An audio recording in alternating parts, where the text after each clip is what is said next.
You know what's the really daunting thing about purpose? Is that you actually have to know what it is. I mean, going back to Todd's definition of purpose, the reason for why something is done, created, or for which it exists. I don't know about you, but most mornings when I wake up, I don't even know what I want for breakfast. Like, how many of you have been asked that elusive, daunting question of, what would you like for dinner?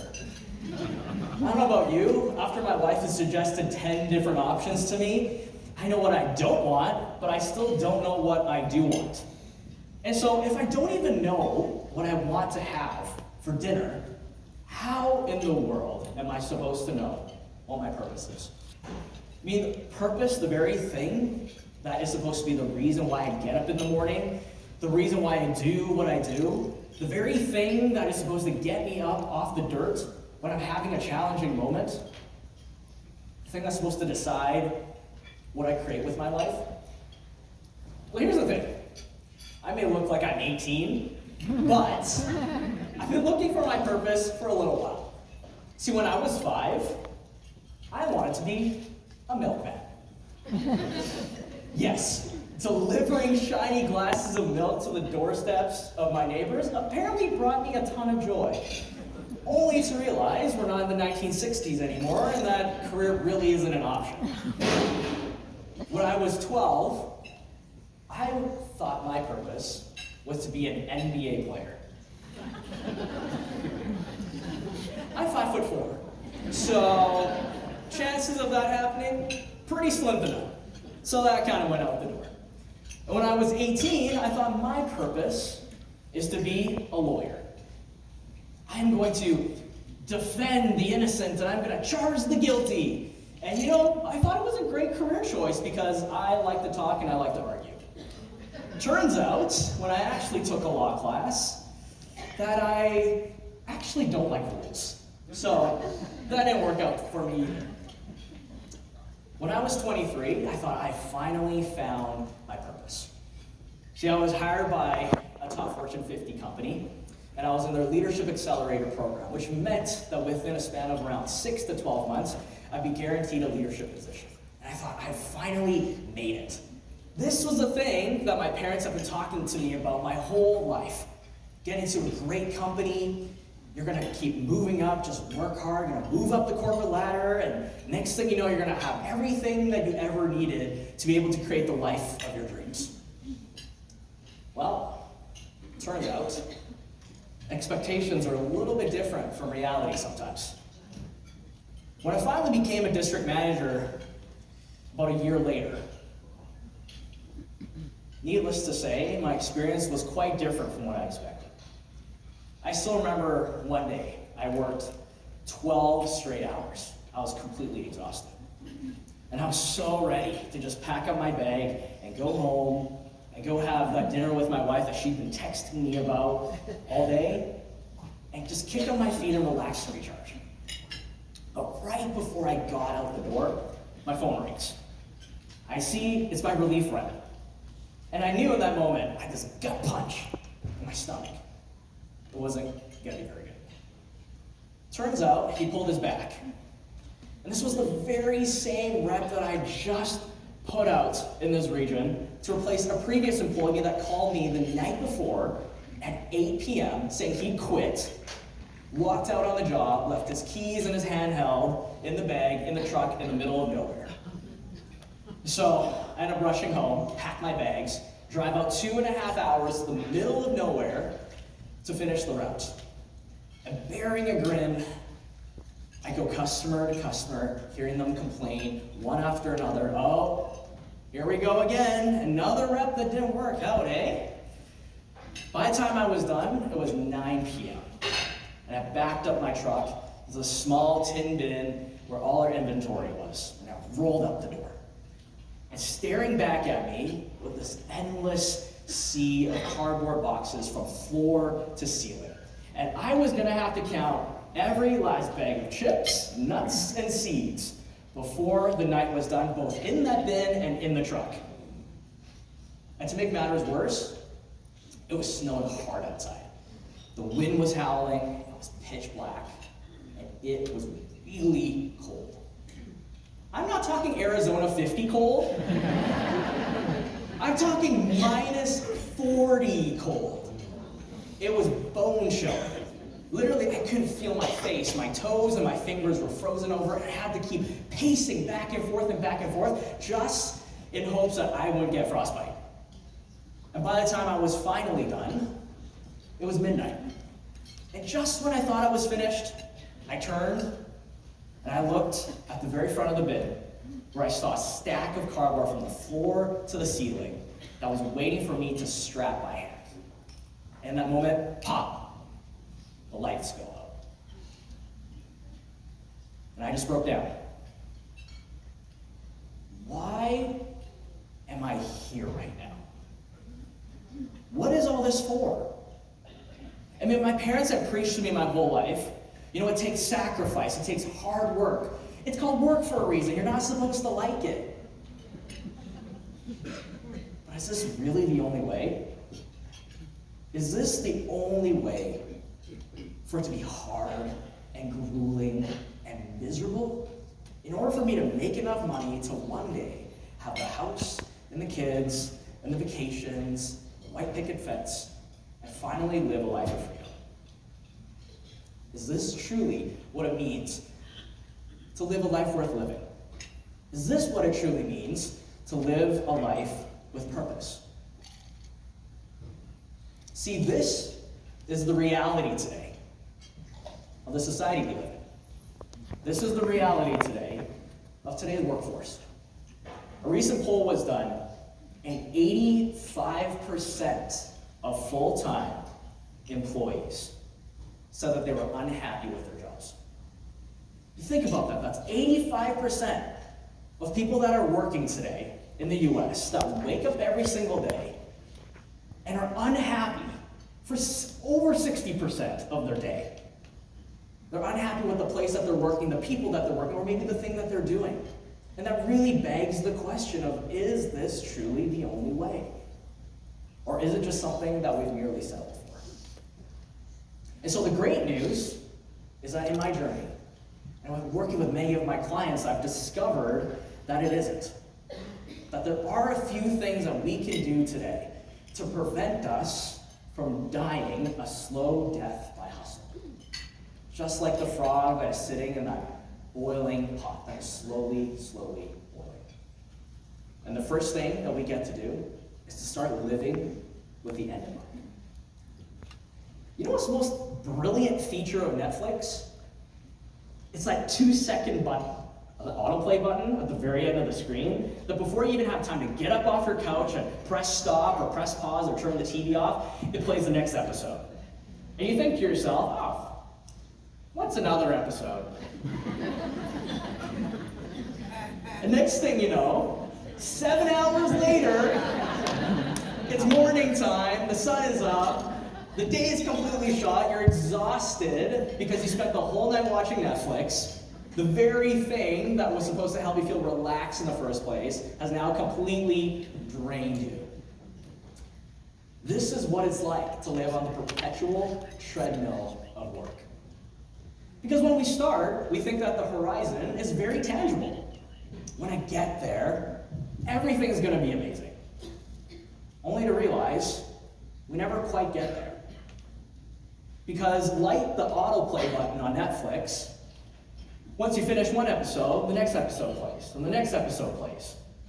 And when we reach one chapter of our life and one goal in our life, the next goal comes up, and the next goal comes up, and that just never stops because the horizon just keeps shifting until we finally decide to press stop. And so the question that we get to look at is, how much longer do we want to allow outside circumstances to dictate the life that we get to live? And when you think about it, often we think that when we make more money, when we make the Millionaires Club, when we pay off our debt, when the kids are finally older, when I finally have more time and I'm not so busy, then I will. Well, only to realize that next thing you know, you blink, the kids are 18, And you realize you don't have a relationship with them because you didn't make the time.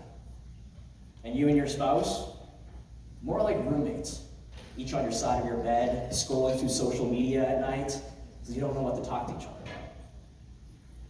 And you're burnt out and you're exhausted. And that health issue that was kind of a subtle nudge before is now a blaring siren that you can't ignore anymore. So it really begs the question of, at what point do we get to press pause? See, in 2012, Bronnie Ware, who was a palliative care nurse in Australia, wrote a book called The Top 5 Regrets of the Dying. And in the span of several years, she interviewed many of her patients in their last 12 weeks of life. And she asked them, what are some of the things that they wish they had done differently in their life? And out of all the answers that she got, it fell into 5 different categories. And number 5 was, I wish I let myself be happier. And number 4, I wish I stayed in touch with my friends. And number 3, I wish I had the courage to express what I truly felt. And number 2, I wish I didn't work so hard. And number 1, I wish I had the courage to live a life that was true to myself and not what others expected of me. And often when we set goals, we think about starting with the end in mind. But what if we started living with the end in mind? What would we do differently today? How would we show up differently today? What would we prioritize differently today? So much so that at the end of our life, we look back and feel 100% complete with no regrets. But in order to do that, there's another aspect that we get to step into in order to truly create a life that is worth living. And that is to step back into the driver's seat of our lives and being full responsibility for every area of our lives. See, when I was a district manager, I thought to myself, when I finally get to head office, and I get to that big shiny building, and I get to be on the top floor, you know, with the floor to ceiling windows, and I got that nice desk on the corner with a beautiful view, and I get to work with all these interesting people and work on these interesting projects, and I don't have to deal with all these annoying customers anymore and these difficult employees, that my life is going to change. And for a minute, it did. Just for a little bit. Until I started getting back into my routine again and realized that the very problems that I had before were still there. It just shifted shapes. See, what didn't change was that I was still a workaholic. I was still a busyaholic. I was still overwhelmed and anxious and stressed out all the time. I was bringing work home. I was working overtime like nothing else mattered. And I didn't have any emotional bandwidth left to be emotionally present with my life. So I found myself living in a penthouse, working a 6-figure job, living an Instagram-worthy life, only to be completely empty on the inside and have no joy in my life. And my marriage was hanging by a thread, and we were on the verge of separation. When I finally realized something drastically had to change in my life, or else I was going to end up losing everything and everyone in my life. See, we can change our jobs, we can change the company we work for, we can start our own company, but nothing will fundamentally change until we change the way that we choose to show up. Until we choose to be 100% responsible for every area of our life, and not from a place of blame or shame or judgment or guilt, but to know that if I am the uncontested sole author of my life, that if it's to be, it's up to me. There's no door, there's no lock on the door of joy and freedom that we want to experience. We can open it at any time. We can choose to step through it at any time. But the problem is we drag our feet. Like we have to. You know that have to energy? It's heavy. You feel like you're forced to. You get resentful about it. You feel like you don't have any other choice. I'm really curious here. Who here has prayed for something for a long time, and when it finally happened, you complained about it? Hey, I get you. My son is 10 months old. We went through 5 rounds of infertility treatments to have him. Tens of thousands of dollars. He's our golden child. We love him so much. But when it's 3 a.m., and you slept for 30 minutes, and it's the 3rd diarrhea poopy diaper that you've had to change, and he's woken up for the 4th time in a row, and your house looks like a tornado went through it, I looked at my wife and I said, I'm about to throw him in the garbage can. And of course, Facebook seemed to have heard me, and the next day I get an ad on my phone that says, it doesn't have to be this way. Have you thought about putting your child up for adoption? I'm like, no, stop listening to me, delete. See, that's the thing. We often put our power outside of us. We put it in things or people outside of us. We tell ourselves, well, because XYZ happened, I can't. Or this happened, therefore, this will always, this never. All of those are limiting beliefs that have put us victim to our circumstances. Because when we say definitive statements like that, there is no room for possibility. And so, what if we got to approach our lives from a get-to energy? Get-to energy is when you get up at 5 a.m. to board your plane to the Bahamas for your vacation. Get-to energy is jumping up in the morning to go open your Christmas presents because you're excited. Get-to energy is light, it's empowering, it's exciting, it's in your full power. The thing about it is actually realizing that we don't have to do anything. We actually don't have to show up for work. We don't have to pay our taxes. We don't have to show up at our kids' soccer game. We don't have to go to anything. We choose to. And if we choose to, what if we got to approach it from the energy that we get to? How much would that shift in your life?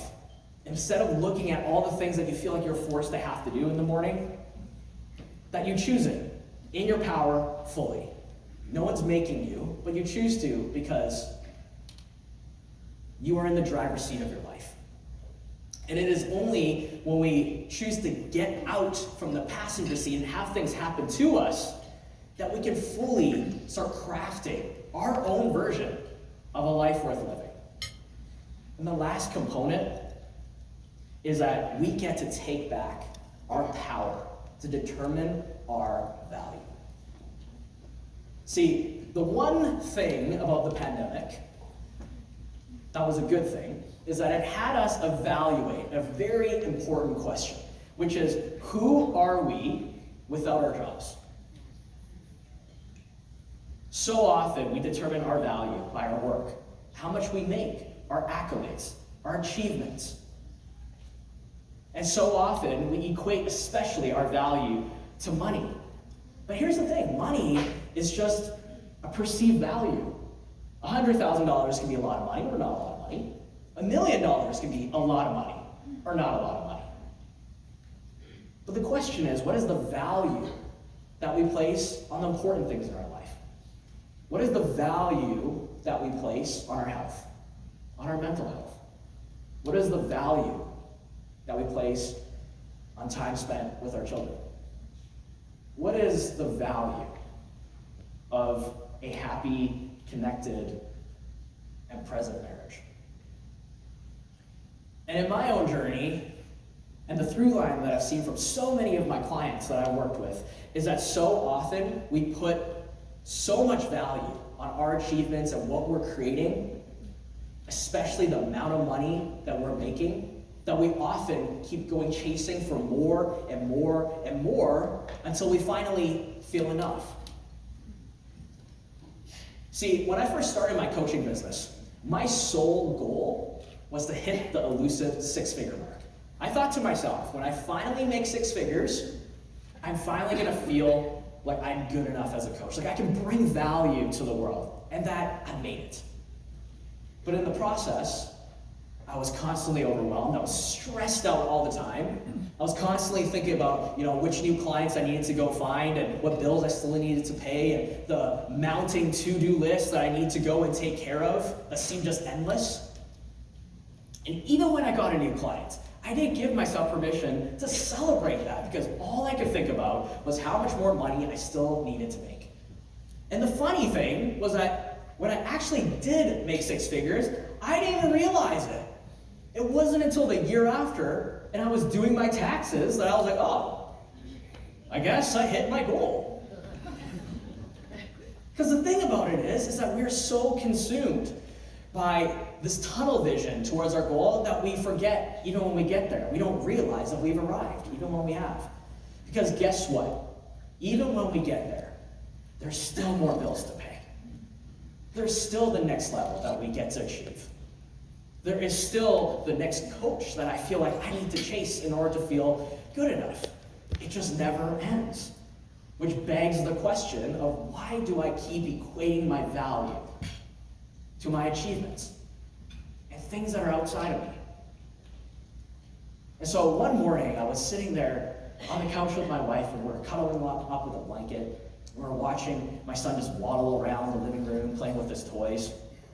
And the sun was coming in through the window and warming the carpet, and we were holding a hot cup of coffee and just laughing at all the funny faces that he was making at us. And my son just walks up to me like this, with the biggest smile on his face and his two little teeth showing. And I looked in his eyes, and I realized that to him, I am more than enough.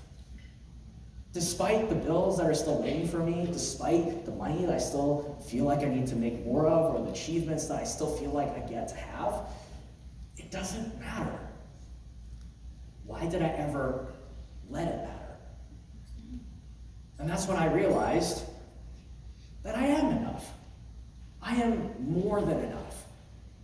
And what I realized I've forgotten is that in that moment, as simple as it was at one time my dream that I was already currently living in. And in that moment, it was perfect. See, the secret to living a life with purpose, the secret to the purpose of our lives, is actually not outside of us. It's not anybody or anything. The secret to the purpose of our lives is actually to create and experience the maximum amount of joy with the time that we have. And when we realize that our only job is to create the most amount of joy for ourselves and for others around us, then it doesn't matter who's in our life or not, what we have or don't have, or the circumstances that surround us, because it's our job to make the most of it. See, what many people don't know about this part of my story is about 10 years ago, I almost lost my life. I had a microscopic surgery that I was supposed to recover from quite quickly that ended up going sideways. And unknowingly, I had massive internal bleeding, and my organs were shutting down one by one over the course of a week. And after 3 ER visits, they finally admitted me and rushed me off into surgery. And when I woke up, one of the nurses came up to me and said, "If you had come in any later, you would have died." And over the course of a week, I lost over 10 pounds and almost all of my strength. And just walking from here all the way to here took 30 minutes. And when I was finally released from the hospital over 2 weeks later, after spending all that time in a hospital bed, when I stepped out into the pavement and I breathed for the first time that fresh, warm breath of air, it was pure joy in that moment. And so here's the thing. When you wake up in the morning, you've already won. Everything else is just cherry on top of the cake. It's confetti. And how different would your life be? How much more exciting, fulfilling, full, and rich would your life be if you got to view it that way. And so the last question I want to ask you is, what are you willing to let go of to have what you want? See, so often we walk around in our lives holding these moldy peanuts. We're eating these moldy peanuts, telling ourselves, I can't wait to get to the final, this big buffet that I've been dreaming of, with the biggest spread in the world and all the food I could possibly ever eat, only to get to the buffet, stand in front of it, and continue to hold onto our moldy peanuts. Because we're so afraid to let go of what we have and what we've known up until this point in order to have what we want. So what are you willing to let go of to have what you want? Are you willing to let go of comfort, rejection, looking good, having things look a certain way? And how freeing would it be for your past and everything up until this point to not define the future that you get to? Because here's the thing, is that door, that life of living with purpose and joy is available to you if you choose it. And the great news is today is the best day to be your first day. And it is when we finally decide that our freedom and living a life on purpose, full of joy, is more important than comfort and our past, that we can finally be free of a death by hustle. Thank you.